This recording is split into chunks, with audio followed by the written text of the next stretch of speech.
On est arrivé chez le chirurgien qui va m'opérer, donc on est arrivé, on va aller. Dernier rendez-vous avant l'opération, Kokouvi a 21 ans, il est arrivé du Togo en mai dernier. Atteint d'une tumeur à l'œil gauche, le jeune orphelin doit se faire opérer mardi prochain.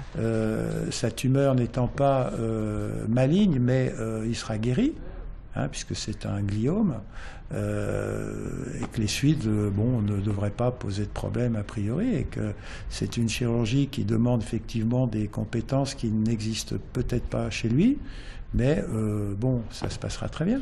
Une belle histoire qui n'aurait pas pu s'écrire sans Jean-Marc et sa femme Fatia, chez lequel Kokouvi habite depuis son arrivée en France.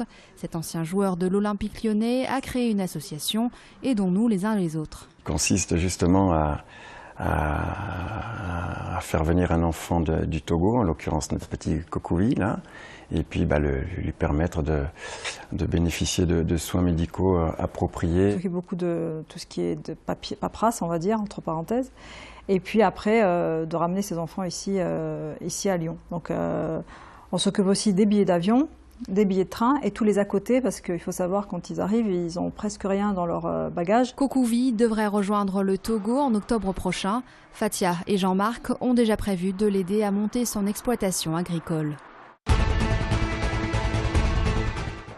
Cette fois, ce devrait être la bonne. Reportée 2 fois en raison d'intempéries, la fermeture de la rocade Est pour travaux est annoncée pour ce week-end. La rocade sera coupée dès ce soir et jusqu'à lundi matin dans le sens Marseille-Paris, entre les échangeurs Mézieux et Vaux-en-Velin-la-Rise. Il s'agit d'assurer la réfection de la chaussée qui date de 1992. Nathalie Perrin-Gilbert prend encore un peu plus ses distances vis-à-vis du PS. La maire du 1er arrondissement a annoncé aujourd'hui qu'elle se mettait en congé du Parti socialiste. Dans un courrier envoyé aux instances dirigeantes, elle a notamment évoqué sa volonté de retrouver sa liberté d'action et de militantisme. En juin dernier déjà, Nathalie Perrin-Gilbert s'était déclarée candidate aux prochaines municipales. Face à Gérard Collomb, elle espère constituer une liste regroupant différents courants de la gauche. Les Lyonnais vont s'en contenter. Rarement menaçant, Lyon a décroché un nul sur la pelouse du Betis Séville hier soir, 0-0 pour son premier match d'Europa League. Les joueurs de Rémi Garde se sont pourtant fait quelques frayeurs, mais par les temps qui courent en ce moment entre Saône et Rhône, un point ramené d'Espagne et aucun but concédé, ce n'est pas si mal. On a retrouvé un groupe, une équipe. On était solide défensivement, c'était notre priorité, on a joué à l'extérieur. On s'est dit les choses et on s'est remis au travail et ça se voit sur les deux derniers matchs. Si le chantier de la défense semble en bonne voie, celui de l'attaque est à l'arrêt. Au cours de leurs 6 derniers matchs, les Lyonnais n'ont marqué qu'une petite fois. Les seuls retours de Briand et Gomis ne peuvent pas tout. Et à 48 heures d'affronter Nantes pour le compte de la 6e journée de Ligue 1, Rémi Garde doit faire avec les moyens du bord.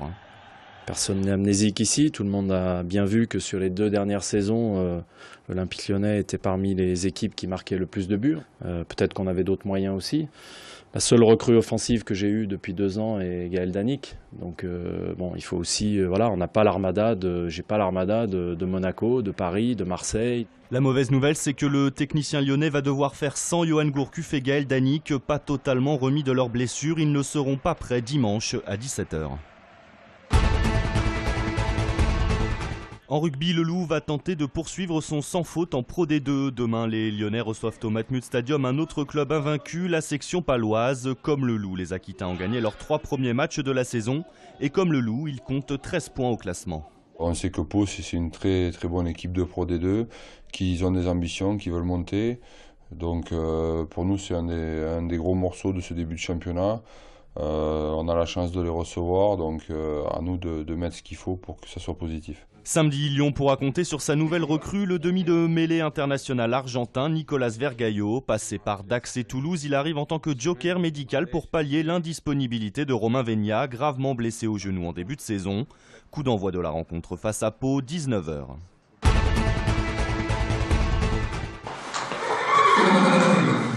« 24e fête du cheval dimanche. À l'occasion, les centres équestres ouvrent leurs portes ce week-end pour faire découvrir le 3e sport le plus pratiqué en France, avec quelques 700 000 licenciés. Ici, sur le site de l'ancien fort de Faisin, un nouveau club d'équitation vient justement de voir le jour. On peut se sentir que bien, parce que le site est vraiment magnifique.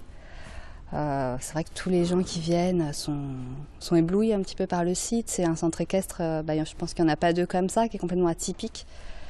Les installations sont magnifiques. On est bien, on n'a plus l'impression d'être en ville, on a l'impression d'être un peu ici hors du temps. Pour ce nouveau centre équestre, les travaux ont coûté 1 042 000 €. L'architecte a conçu, ils ont tout réaménagé en fait pour faire le centre équestre. C'était pas du tout, les écuries c'était pas des écuries, rien n'était en place, ça a été d'énormes travaux en fait. Pour visiter, le centre ouvre ses portes ce week-end à l'occasion de la fête du cheval.